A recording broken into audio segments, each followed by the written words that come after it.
Buenas noches, Amparo. ¿Qué hay? Buenas noches, Carmen. Muchas gracias por prestarte a diálogos, a pensar en alto y a ofrecernos tus reflexiones. Muchas gracias también a esta Casa de la Provincia que nos permite estar hoy aquí a las 2, en nombre de la Fundación Alfonso Perales, para sacar adelante un formato de trabajo que nosotros consideramos que en este momento es muy útil. Llegamos a mucha gente con este diálogo más monólogo tuyo que diálogo nuestro y con el que pretendemos hacer el trabajo principal de la Fundación, propiciar la reflexión libre y naturalmente hacernos las preguntas y respuestas que tocan en un momento muy complicado como este. Le agradecemos a la Diputación Provincial, a la vicepresidenta que nos deje este sitio y a quienes, aunque no se vean, están ahí y son parte también de la gente que nos arropa. Amparo, te hemos publicado en este formato ya cada día más útil una conferencia que pronunciaste hace pocos días aquí en Sevilla, en esta especie de desayuno, misa laica, que son cada día más frecuentes en nuestro país, en Sevilla, en Madrid también, y donde algunas personas pues se expresan con la posibilidad de preguntar y por tanto es un formato al final artesanal de la vida pública, ¿no? Ahora que todo lo hacemos mediante máquinas, pues sigue siendo un formato artesanal. Ese día pronunciaste unas palabras en forma de discurso que yo escuché y que la Fundación consideró que eran muy ajustadas a una parte de la realidad muy importante, que es la que hemos vivido recientemente, y muy arriesgadas también para lo siguiente que nos va a tocar hacer entre todos. Hemos pensado que convenía que estuvieran publicadas, es parte de nuestra función y lo que ahora queremos desde la Fundación es que siga deshojando esa margarita complicadísima y durísima en este momento, solo 30 y tantos años, 34 años después de entrar en vigor nuestra Constitución, de alcanzar un modelo democrático estable por fin en la historia de España, pero en un momento en el que la gente siente la política lejos, los políticos más lejos todavía. Y nos empieza a preocupar a mucha gente que la tan cacareada crisis económica esté poniendo en crisis cosas todavía más importantes, particularmente para los españoles y para los andaluces, teniendo en cuenta que nuestra historia ha sido una historia compleja y convulsa, que nos ha costado mucho trabajo modernizar el país, que nos ha costado mucho trabajo alcanzar las libertades propias de una democracia. Y como los debates son muy duros y muy nítidos, yo voy a arrancar muy contundentemente. Amparo, estamos en un dilema para alguna gente entre Estado o mercado. Es muy duro, ¿no? Sí. Bueno, antes de contestarte, darte las gracias por el iBook, porque esto es un iBook que de las nuevas tecnologías, los que estáis aquí jóvenes lo sabéis, por haberlo hecho y por inaugurar estos diálogos de la Fundación Alfonso Perales conmigo. Pues sí, respondiéndote ya, bueno, yo empecé a hacer política en esta casa, Carmen, en el año 79, en las primeras elecciones a los ayuntamientos democráticos, esos ayuntamientos democráticos a los que también van a reformar y a recortar en democracia. En estos momentos, aquí en esta casa, empecé yo, porque fui concejala del Ayuntamiento de Sevilla y después vicepresidenta de esta Diputación, y allá arriba tuve yo mi primer despacho como política, en un momento donde la dedicación a la política era entusiasmo por parte de lo que lo hacíamos y por parte de la ciudadanía, porque habíamos recuperado algo de lo que habíamos carecido. Y yo lo decía en la conferencia, lo digo ahí, como por los años que tengo, sé lo que era la militancia política y lo que era la política en aquellos años, que al revés, ser militante político era una cosa arriesgada, difícil, dura, y lo que está ocurriendo ahora, más con los políticos que con la política, efectivamente, pues no me lo podía ni imaginar que se iba a producir en mi vida, aunque habíamos vivido momentos de crisis. Nada más aprobarse la Constitución se empezó a hablar del desencanto de la política, pero una crisis de esta... ¿No le ha faltado a la democracia española más pedagogía, explicarle a los ciudadanos la complejidad del sistema democrático, es un sistema complejo, delicado, el más humano posible.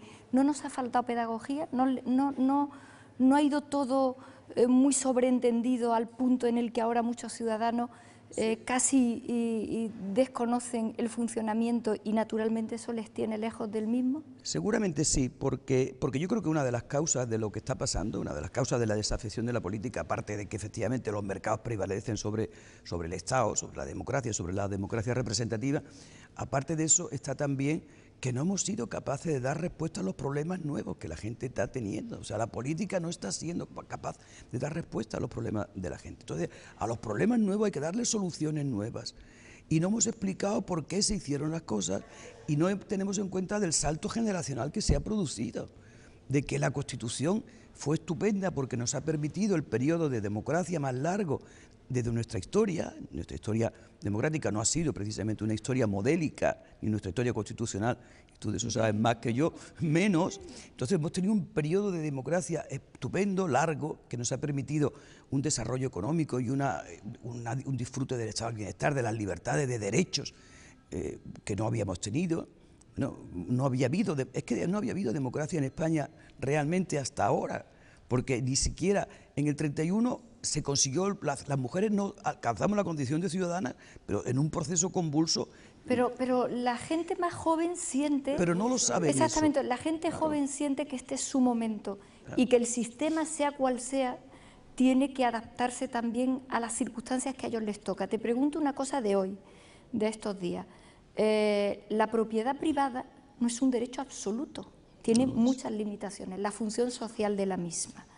La gente piensa, da igual que se sea joven que no, por sentido común, que la propiedad privada en su función social tiene que estar al servicio de muchas circunstancias, que no se puede reivindicar una especie de muro y de frente donde la política no pueda llegar a hacer nada. Hoy lo hemos vivido con una decisión para mejorar el asunto de los desahucios y de las viviendas en Andalucía.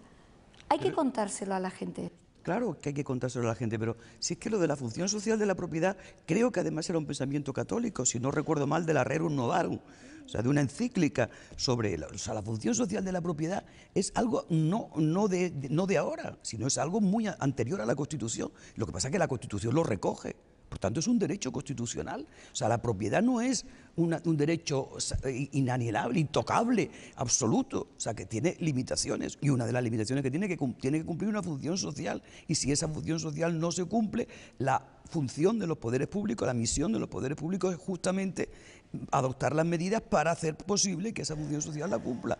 Entonces, lo que se ha hecho hoy con el decreto ley de vivienda en Andalucía es justamente tratar de hacer dentro de las competencias de la comunidad autónoma, las que tiene, dentro de lo que dice la Constitución y el Estatuto de Autonomía de Andalucía, adecuar ese derecho a la gente, cosas? a los problemas de la gente, porque desahucio ha habido siempre, claro, pero en la proporción que está viendo ahora. Es masivo la situación ahora. La situación de crisis, la situación de empobrecimiento, la situación de exclusión social que se está produciendo ahora, hay que darle solución nueva a los problemas nuevos. Pero, Amparo, los partidos políticos, en general todos, pero al final a ti y a mí nos importa qué es lo que hacemos en el nuestro, los partidos políticos no pueden seguir diciendo más cosas de la democracia si no son capaces de reflejarlas en su propio interior.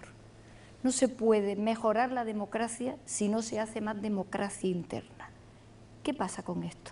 Porque la gente joven no quiere militar en los partidos políticos. No, y te iba a decir, no sé si decirlo, no me vayan a... Sí, esta fundación es el lugar de la libertad absoluta, o sea que dilo. No te iba a decir que casi que lo comprendo, porque efectivamente a los partidos políticos no son más que un reflejo de la sociedad. O sea, los partidos políticos no son, y la sociedad las costuras de la democracia se están rompiendo y hay que saber adaptarla, igual que hay que reformar la Constitución, hay que reformar el funcionamiento de los partidos políticos. Dime un par de cosas que tenemos que hacer nosotras y nosotros en nuestro partido. Un par de cosas que tenemos que hacer nosotros. Internamente. Capaz de decirle a la gente, pues abrirnos. Ser militante es absolutamente importante en democracia. Pues abrirnos realmente a ellos, hacer de las agrupaciones, de las casas del pueblo, hacerlos realmente lugares donde puedan la gente venir a oír, a participar, a escuchar y a opinar. y a decidir, y no lugares cerrados en donde solamente vayamos buscando pues quién va en las listas de las próximas, quién ocupa el poder en la ejecutiva, o sea, no discutir, o sea, poner más énfasis en la solución de los problemas de la gente. ¿Internos del partido desde abajo? ¿Hay que elegir a los líderes del partido desde abajo? Más desde abajo. Sin duda. La gente no siente que estando en un partido haga demasiado si no forma parte de la élite. El proceso de primarias es algo absolutamente inevitable, ineludible, justo y necesario. Hemos tardado en llegar lo que hemos tardado, pero ya la socialdemocracia, otro de los problemas de la crisis de la socialdemocracia en Europa, que también afecta a la crisis de los partidos políticos, la socialdemocracia en Europa está ya haciendo primarias abiertas realmente, lo han hecho en Italia, lo han hecho en Francia, y aquí tenemos que hacerlo ineludiblemente. Y habrá que extenderlas cada vez más y abrirlas cada vez más. Yo, que soy socialista como tú, muchas veces pienso que cuando reducimos la política a hacer ofertas materiales, permanentemente materiales a la sociedad, perdemos el combate de los valores, porque convertimos la sociedad en una especie de almoneda donde los programas electorales son te doy 2, pues yo te doy 2,5, yo te doy 3. Eso al pensamiento conservador, a lo que llamamos genéricamente la derecha, le viene muy bien, porque convierte la sociedad en un verdadero mercado de cosas, todo tiene precio, todo tiene valor, todo se compra y se vende. A nosotros no. Nosotros tenemos que seguir trabajando en el lugar donde la ética y la moral es un principio desde el cual arranca el propio comportamiento humano. ¿Qué vamos a hacer con esto? Fíjate, ayer hablaba yo de por qué, ayer en un debate hablábamos de por qué militamos en el Partido Socialista. O sea, ¿cuál es la razón de estar en un partido socialista y no estar, por ejemplo, en un partido conservador? O no estar en ninguno, y reservarte tu libertad. ¿Por qué hemos elegido? O sea, ¿por qué hemos elegido un partido socialista? Pues yo creo que lo hemos elegido por una razón fundamental, que es la igualdad. Más que la libertad. La libertad, por supuesto, pero la libertad sin igualdad no es suficiente. ¿Y cuál es la seña de identidad nuestra, la seña de identidad de la izquierda, la seña de identidad del Partido Socialista? La igualdad que empieza por una de las igualdades que tú y yo hemos peleado mucho por ella, que es la igualdad de género, que es la primera de las desigualdades, pero que se va extendiendo por el conjunto de la sociedad y que ahora se acrecienta. La libertad sin igualdad es la libertad de unos pocos, que es la aristocracia y el elitismo de siempre. Y lo que es igual para todos es finalmente lo que es justo, con lo cual la idea de la libertad y de la justicia al final acaban metidas en el mismo sitio que es la igualdad. Pues esa es la diferencia entre los partidos, esos son los valores diferentes, todo arranca de esa diferencia. La igualdad para nosotros, fíjate, estos días, con la muerte de Margaret Thatcher, que se ha hecho muchas reflexiones en torno a su muerte, pues pone de relieve la diferencia entre lo que es el pensamiento conservador y lo que era el pensamiento de izquierda, el pensamiento del socialdemócrata. Es que la libertad, al fin y al cabo, es una tendencia natural de los individuos, casi física. Uno, si te atan, te quieres desatar.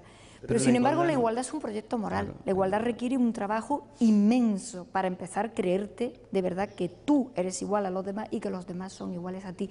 ¿Tú no crees que en eso el feminismo es un estadio superior casi ya del socialismo? ¿El 50% de la agenda del socialismo no es lo que hemos dicho las mujeres en el siglo XX? Sobre todo que como fue... hemos sido... ¿Qué democracia realmente no ha habido hasta el final de la Segunda Guerra Mundial?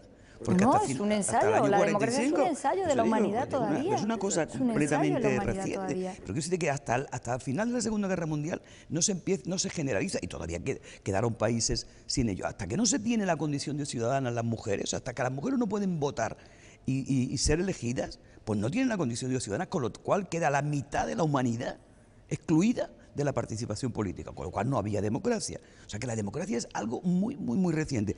¿Qué ha pasado? ¿Por qué el feminismo está tan delante? Porque el feminismo tuvo que pelear, además de por todos los demás, pelear por los derechos propios de la mitad de la humanidad.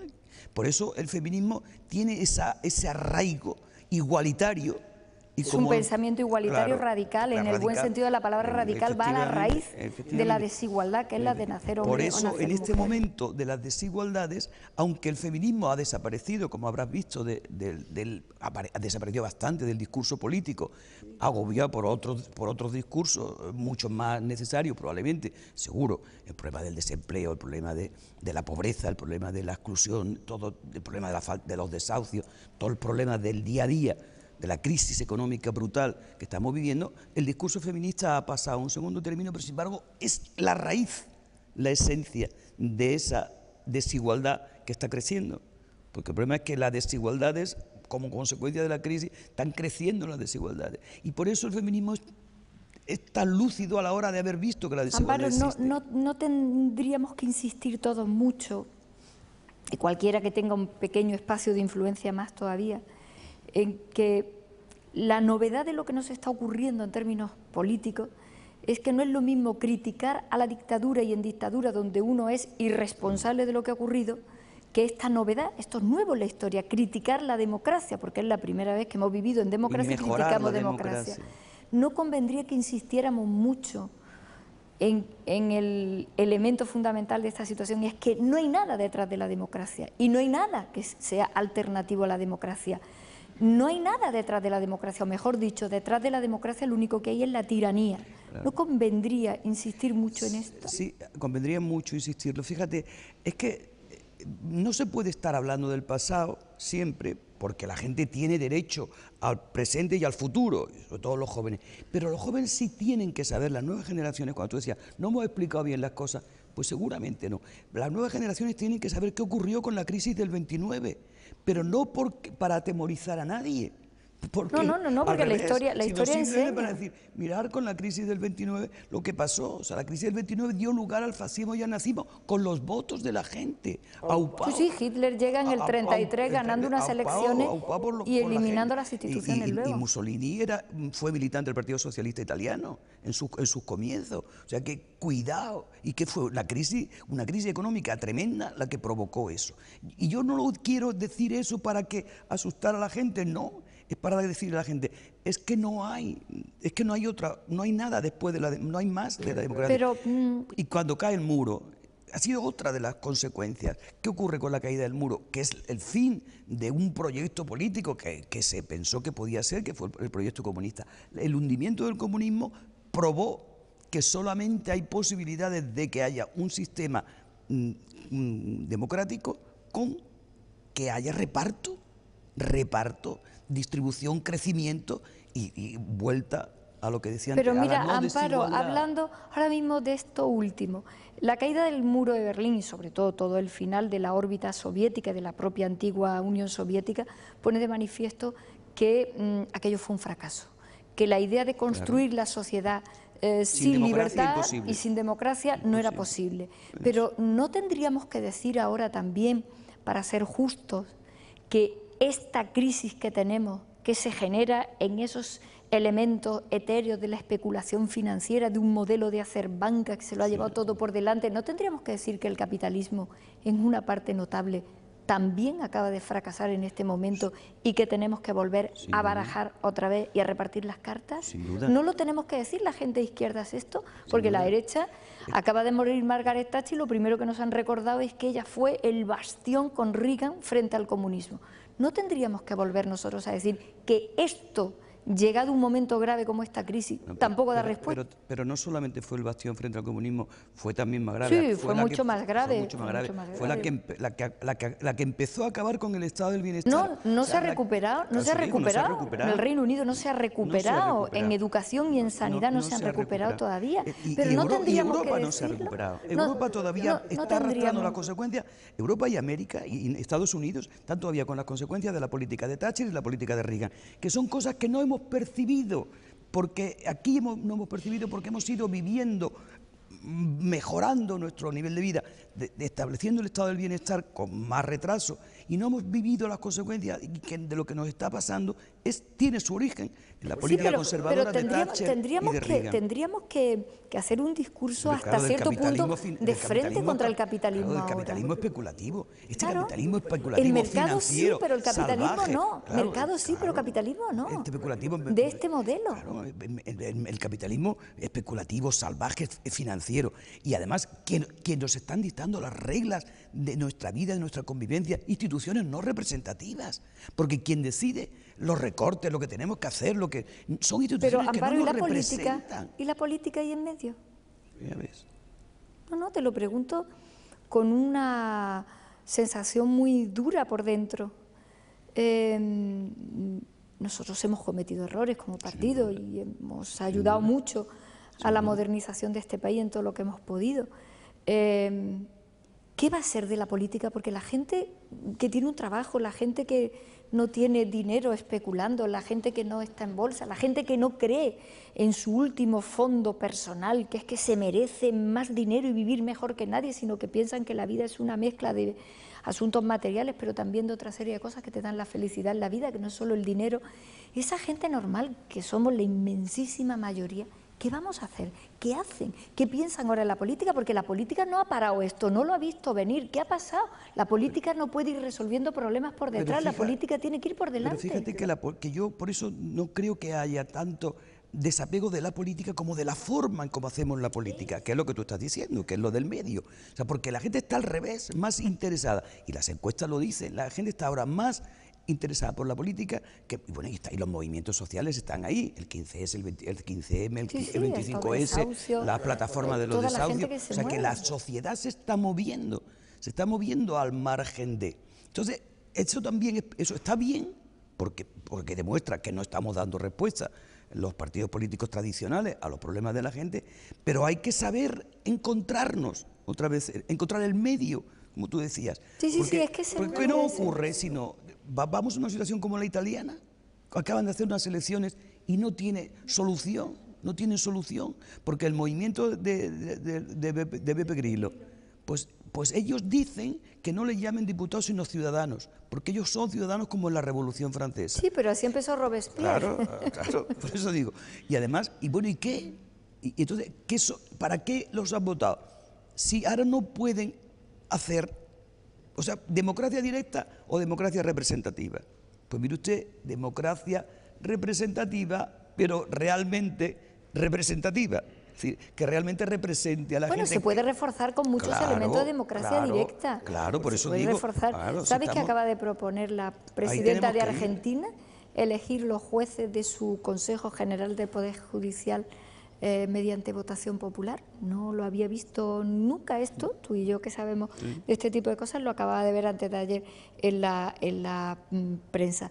En cualquier caso, Amparo, ¿qué tiene que hacer el partido por dentro? ¿Qué tiene? Los partidos son un problema percibido por los ciudadanos, pero son la solución también al mismo tiempo, ¿no? Sin duda. Por eso digo que hay que buscar un pacto con la sociedad, hay que buscar un acuerdo, porque nosotros somos parte de la sociedad, los partidos somos la sociedad, y si la sociedad no nos siente como suyos, tenemos que ser capaces de oír a la sociedad y que la sociedad nos oiga a nosotros, para que busquemos esa manera de volver a representar lo que la sociedad quiere. ¿Qué hay que hacer? Pues mira, hay que reformar, por ejemplo, la ley electoral. Y, ojo, no magnifiquemos tampoco. Yo sé que hay que abrir las listas y desbloquearlas, pero tampoco magnifiquemos y nos creamos que abriendo las listas, simplemente abriendo las listas y desbloqueándolas se solucionan los problemas, porque no es verdad, porque ya tú que lo sabes mejor que yo, hay ejemplos en Italia precisamente de que el sistema electoral de listas abiertas lo tuvieron que quitar. Reforma del sistema electoral italiano ha llevado a lo que tienen en Italia ahora mismo, que es pero porque el sistema electoral abierto que tuvieron en Italia hacía que solamente fueran a la política los que tenían dinero, porque tenían más dinero para pagarse la campaña electoral. El Tribunal Constitucional nuestro se va a tener que pronunciar sobre este asunto de Castilla-La Mancha.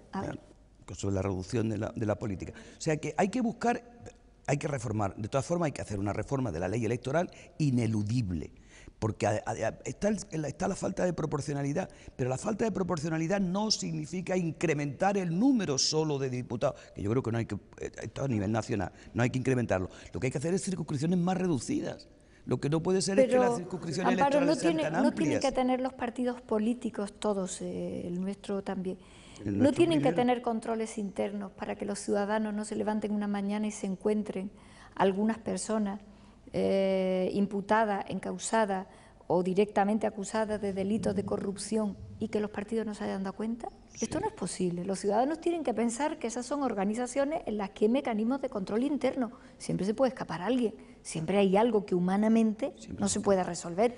La humanidad y los humanos somos imperfectos, maravillosamente imperfectos, porque eso es también nuestra libertad. Pero muchos ciudadanos piensan que no es de recibo que los casos que llamamos básicamente con el paraguas de la corrupción, no se enteran los partidos nunca, se entera ya cuando los tenemos en la vía judicial. No hay ahí un tajo que resolver que permitiría también de alguna manera que a los partidos se acercara a la gente altruista, a la gente que tiene ganas de echar una mano a su país. Es que por otra parte, fíjate, yo creo que en los partidos políticos ha habido y hay muchísima gente que son absolutamente honrados, honestos, y que están pagando las consecuencias de un descrédito cuando han entregado, que no me sale entregado, lo mejor de ellos, de su vida, lo han entregado a algo absolutamente desinteresado.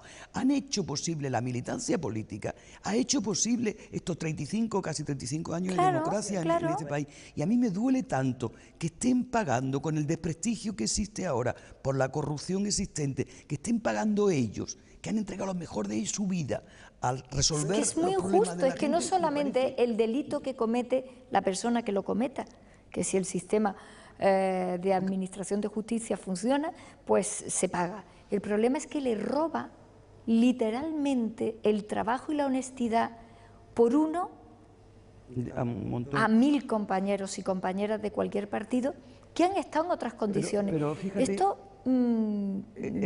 requiere una vuelta de pensamiento también. Una vuelta enorme de pensamiento, pero yo creo que hay consensos que hay que restablecer, o sea, hay acuerdos. La Constitución y la democracia y la transición fue posible porque hubo consensos básicos que permitieron el pactar sobre determinadas cosas y permitir después, porque el consenso no significa acuerdo y ya está. No, ceder significa todo buscar lo básico. Ahora mismo, ¿qué es lo básico que habría que buscar? Pues mira, ahora mismo lo básico que hay que buscar es luchar contra la corrupción y resolver el problema. Y generar empleo. Y arrancar la economía. Crecimiento, buscar como sea instrumentos para que el crecimiento sea posible, porque sin crecimiento esto vamos absolutamente a la catástrofe. Pero ¿cómo se hace frente a la corrupción? Pues se hace frente a la corrupción, que es un problema serio y grave de este país, se hace frente a la corrupción entre todos y no creyendo que yo voy a coger la corrupción para echártela en cara a ti. O sea, si tú vas a utilizar la corrupción para hacerle daño al adversario, no vamos a ninguna es que parte. Eso delata al que lo hace, no está pensando en limpiar todo lo que no funcione. No va a ninguna Pero, parte. Amparo, mira, has nombrado los consensos del origen de la transición política, de la democracia, y mira, tú lo sabes, hace 30 años en España estaba todo por hacer, todo por hacer. Hace 20 había todavía muchas cosas por hacer y hace 10 también, y además la economía estaba funcionando, ha ido funcionando, también pasamos otra crisis difícil. Pero ahora, que hay tantas cosas hechas, incluidas las que no están funcionando, incluidos los errores, pero que hay tantas cosas hechas, este es un país absolutamente irreconocible si lo miras de hace 10, de hace 20, de hace 30. Ahora es más difícil hacer política. Hace 30 años un político no requería tampoco grandes dotes de inteligencia porque estaba todo por hacer, había que incorporar a España a Europa, había que montar la democracia, las instituciones que teníamos que montar todos sabíamos lo que eran, un parlamento, un gobierno de formación parlamentaria, asumimos la monarquía parlamentaria, un poder judicial de formato democrático, etcétera, etcétera, el modelo autonómico, el título 8º para descentralizar políticamente el país, pero esto era de manual más o menos, costaba mucho trabajo, pactar muchas cosas, hacer muchas cosas, pero estaba un poco en el guión escrito de cómo funcionaban las democracias a las que nosotros nos parecemos, Francia, Alemania, Italia, etcétera, etcétera. Pero ahora, incluso por la crisis, ahora es mucho más difícil hacer política, porque yo creo que ahora la política ya no está en las grandes cosas, está en los matices, y en los matices donde no solamente responde una ideología, la que está comprometida con la igualdad o la que no, a rostro descubierto, sino que yo creo que es que ahora la política gravita más sobre la honestidad personal de los políticos. Hace mucho más que hace 30 años. Es que ahora los políticos tienen que volver a responder con sus propios arrestos personales y con su demostrada limpieza y honestidad personal.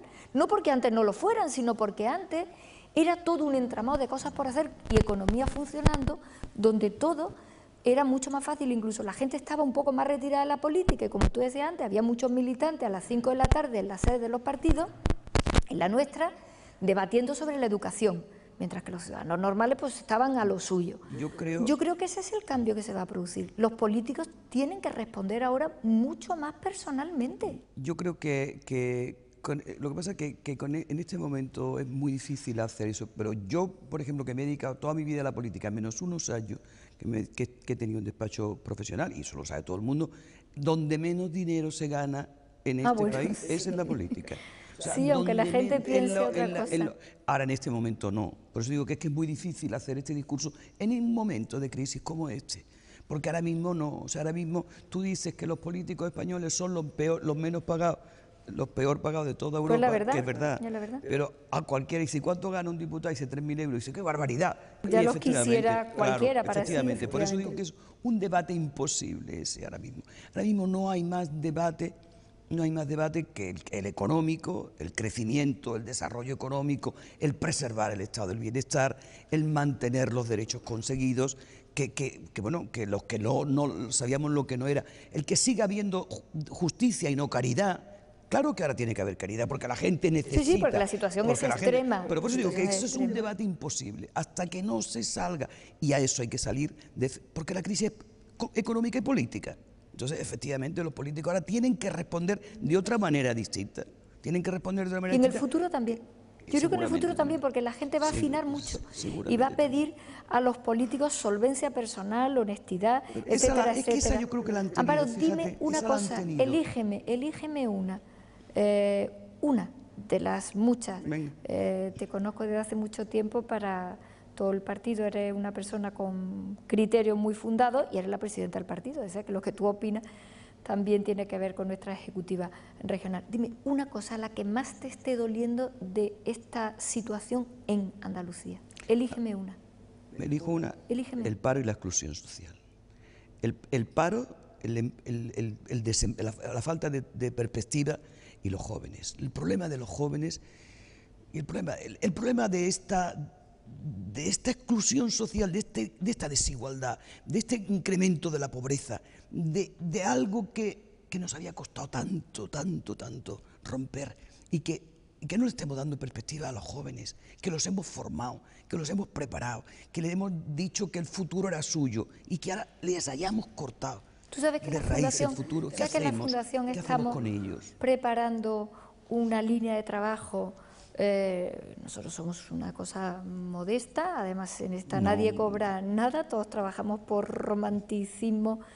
Si yo formo parte de esa fundación. Te dedicas aquí a echar horas, a la gente se le pide que escriba cosas y todos colaboramos como podemos. Nosotros estamos pensando en hacer un fichero con gente que tenemos en la universidad, que sabe mucho de política científica, para tener contabilizado y localizado toda nuestra gente joven más formadísima que se nos ha ido fuera a universidades, a centros de investigación, a empresas, al extranjero, porque nosotros pensamos que algún día, en algún momento, a las primeras de cambio, tenemos que llamarlos uno a uno, una a una, y decirle que se vuelvan a Andalucía. Nosotros estamos trabajando en una dirección en la que creemos que esta gente tiene que estar fichada. Mira, cuando el presidente Cárdenas, el presidente mexicano Lázaro Cárdenas, en el exilio después de la tragedia del golpe contra la democracia española en el 31, se lleva aquel famoso barco desde Francia y se lleva la gran intelectualidad española a México. ¿Tú sabes que Lázaro Cárdenas tenía una lista de los españoles de izquierdas que iban a salir, evidentemente que ya estaban en el exilio, y tenía 14.000 españoles apuntados, que eran catedráticos, hombres y mujeres de primer nivel? Bueno, de Andalucía pues eran María Zambrano, Luis Cernuda, Emilio Prado, tanta gente, y tenía una lista hecha. Se saltó la legislación internacional, como tú bien sabes, para llevárselos a México y para que fueran el granero de una parte importante del desarrollo de México, nosotros queremos saber dónde están, queremos que vuelvan todos, no queremos chicos y chicas en ningún sitio que no sea su tierra, si ellos quieren, pero desde luego queremos saber dónde está esa gente estupenda, con talentos inmensos, con desarrollo intelectual, académico y científico. Pero para eso tienen que tener posibilidades de retorno. Pero nosotros vamos a averiguar dónde están. Sí, la Fundación quiere tenerlos fichados. A mí me parece fundamental, por lo menos para saber dónde están y para que cuando... Porque de esto vamos a salir. Sí, claro, de esto salimos. El problema es que no sabemos en qué condiciones nos vamos a quedar. Pero efectivamente, pero de verdad que justamente por mis años, por mi experiencia, por presidir al Partido de los Socialistas Andaluces, creo que tenemos que contar en serio con los jóvenes. A mí, con la Juventud Socialista de Andalucía, cada vez que me llaman a cualquier acto, voy y estoy con ellos. Y cada vez que los veo, que intentan hacer algo y que intentan abrir hueco en esta situación tan imposible, casi tan imposible, no. Porque yo creo que hay que recuperar también el optimismo. Sí, eso te iba a decir. Hay que recuperar el optimismo. Yo creo que pero yo creo que de verdad mirada. tenemos que recuperarlo con ellos. El presidente Griñán siempre dice que este partido, el partido nuestro, tiene que ser, aparte de igualitario, que es la esencia, como hemos dicho ya, y la razón de ser de la propia existencia del Partido Socialista, tiene que ser desde el punto de vista intergeneracional y paritario. O sea, tiene que ser de verdad, o sea, no, dice los mayores no, tampoco es eso. No hay que apartar a los mayores. Fíjate tú, José Luis San Pedro, que se ha muerto con 96 años, con un reconocimiento y con una capacidad de conectar con los jóvenes que la auparon a hombros. ¿Sabes lo que decía Oscar Wilde? Decía que hay gente que no se siente joven y él decía, el que no es joven es porque no lo ha sido nunca. Claro. Hay gente que no ha sido joven nunca y hay gente que puede ser joven siempre. Pero de verdad que al final necesitas gente con un espíritu capaz de ponerle foco a ese lado donde la gente se crece, donde la gente está dispuesta a hacer algo que yo creo que es muy socialista, a ponerle el foco a la bondad, a ponerle el foco a la parte generosa de la vida, a la parte incluso heroica, a esa parte sacrificada donde uno dice, ahora me toca lo que me toque, lo que me toque lo hago. Hace falta que nosotros le pongamos el foco a eso, porque esta crisis, además de ser una crisis económica, es una crisis también de imponernos las ideas más penosas y los valores más penosos, casi los valores aquellos claro, aquellos de que el hombre es un lobo para el hombre de Hobbes, con lo cual esto te da pie a que yo te como a ti y me lo llevo todo por delante. Yo creo que nosotros tenemos también la obligación, incluso a pesar de que el discurso económico se lo lleva todo por delante, a decir que no. Esto no puede tumbar a mucha gente y es más, hay mucha gente que tiene la obligación de ayudar como sea. Cuando yo te decía, aquí todo el mundo echa una mano, yo llamo a un montón de gente y le pido un texto escrito, que se cobra si lo quieres cobrar, una conferencia, tu tarde entera aquí. Y yo me he sorprendido, la gente lo regala, la gente lo hace, la gente dice, ¿qué necesitas, Carmen? Voy y llámame. Hay que poner foco, los socialistas tenemos que poner foco en el lado, repito, bondadoso de la naturaleza humana, porque somos socialistas porque hemos creído que no éramos absolutamente depredadores unos de otros, por eso lo somos. Y yo creo que ahí hay que poner ahora un foco muy potente también, porque todo no se lo puede llevar el discurso economicista, porque caemos en la trampa de la derecha siempre con este discurso. Todo es dinero, o todo puede ser dinero. No, los derechos fundamentales nacen, tú lo sabes, porque hay alguien que piensa que la dignidad humana está por encima de si eres pobre o rico. Está claro, por ejemplo, la sanidad. El problema de la sanidad no es solamente un problema de salud, que es el más importante de todo, sino es un problema de derecho a la salud. No es porque siempre ha habido, pues siempre, los ricos siempre han tenido para pagarse la sanidad y los pobres tenían la beneficencia que los ayudaban. Cuando yo entré en esta casa, en la Diputación Provincial, había todavía un servicio de beneficencia. Entonces había la beneficencia provincial, que era un servicio residual que quedaban justamente las diputaciones. Se terminó con la beneficencia porque hubo derecho a... Si es que el problema son de derechos tan vitales como es el derecho a la salud y el derecho a la educación, que son los dos primordiales, porque sin educación no puede haber nunca igualdad. ¿De qué nace la desigualdad? De la falta de educación, de la falta de tener posibilidades de acceder a la educación, a la formación, de hecho, y al conocimiento. La gente critica que las leyes de educación cambian mucho, que cada partido hace su ley, que el otro no entiende, que confrontamos mucho.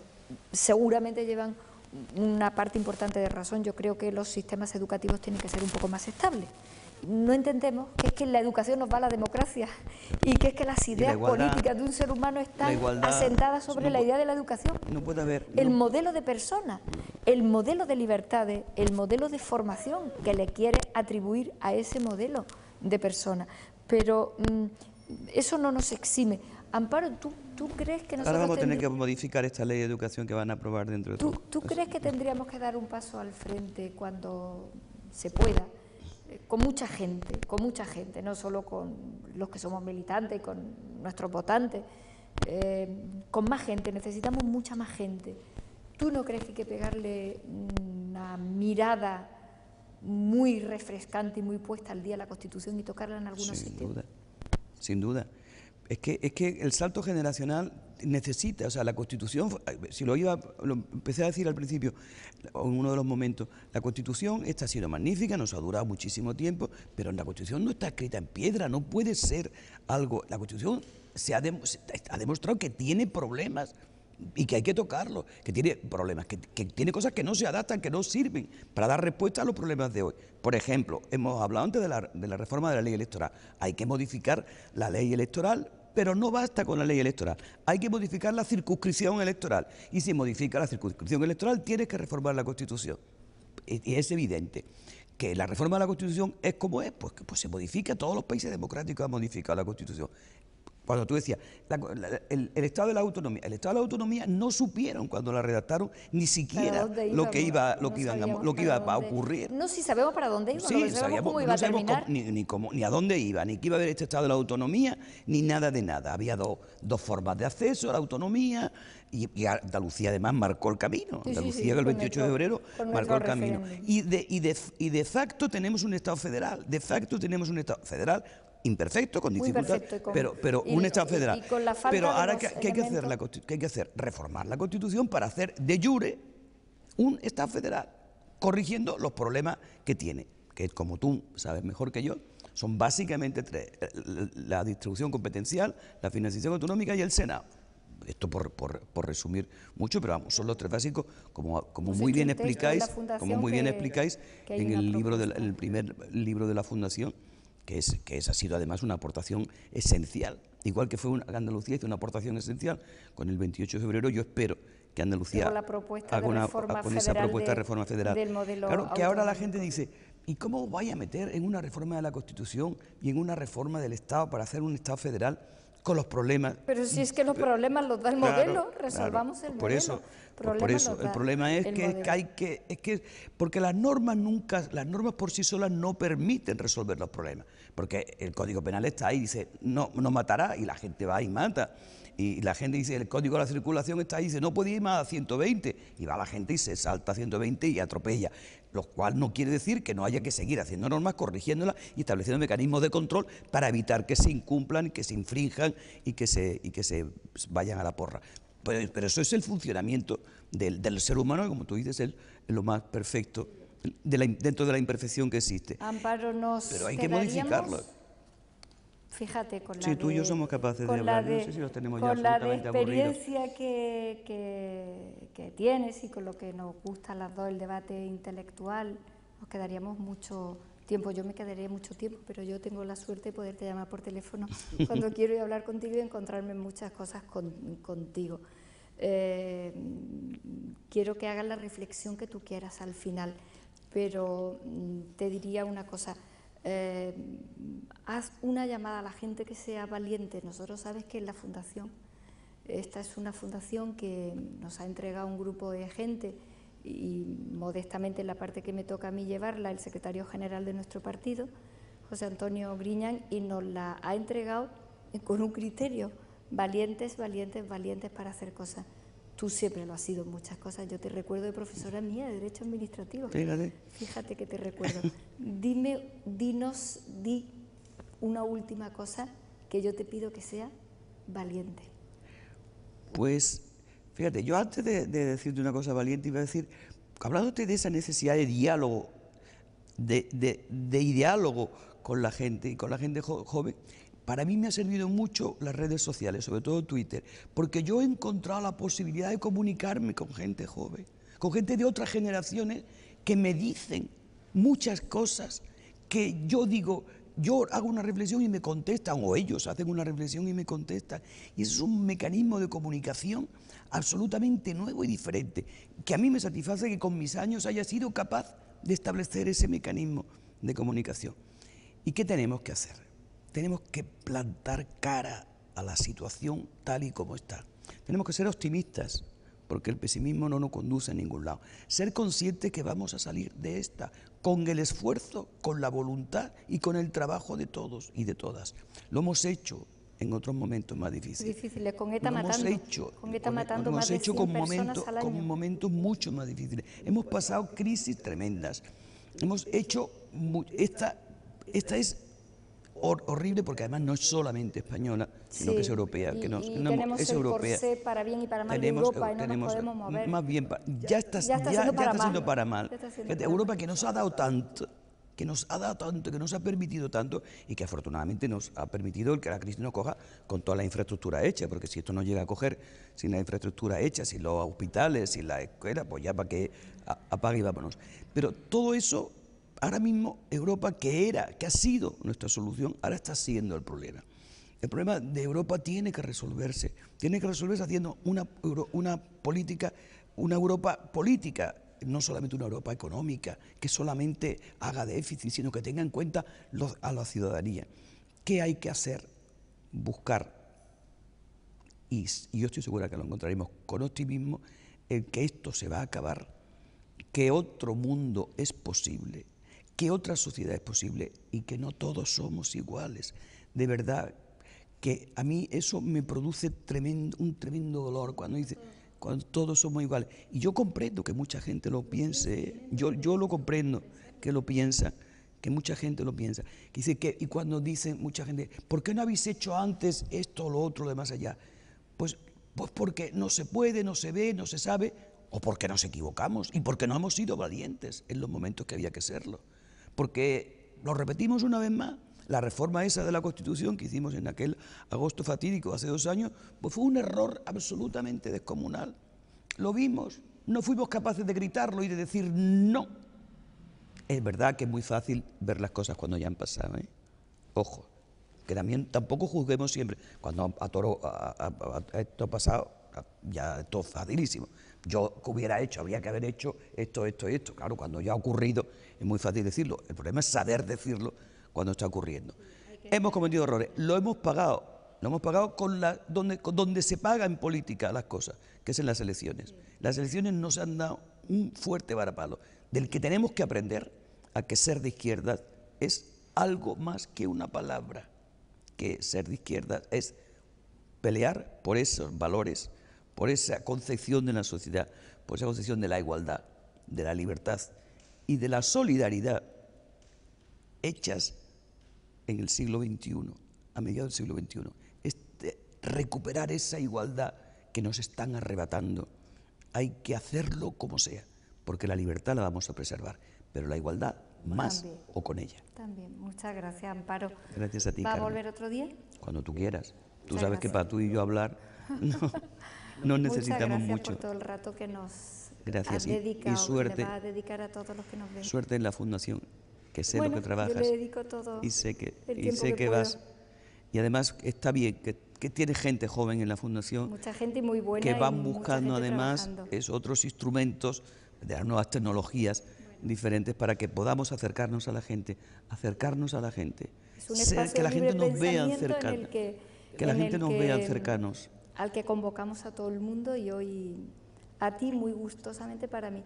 Ya sabes que somos las dos feministas y que me gusta mucho esta imagen sobre todo de ti, modestamente de mí, porque me toca por la fundación, de dos mujeres en debate intelectual. Estas son las imágenes de mujeres que nos gustan, porque estas son las imágenes de mujeres reales por las que nosotras, y tú mucho más, hemos puesto nuestro granito de arena en el socialismo. Así que porque tuvimos la oportunidad de tener acceso a la educación. Y por eso pudimos hacer porque hubo otras las antes, cosas que no pudieron. Otras antes de nosotras peleando. La vida humana siempre es una cadena en la que uno tiene que estar. Amparo, como siempre, Gracias. da mucho gusto escucharte y por eso eres la presidenta de nuestro partido. Gracias.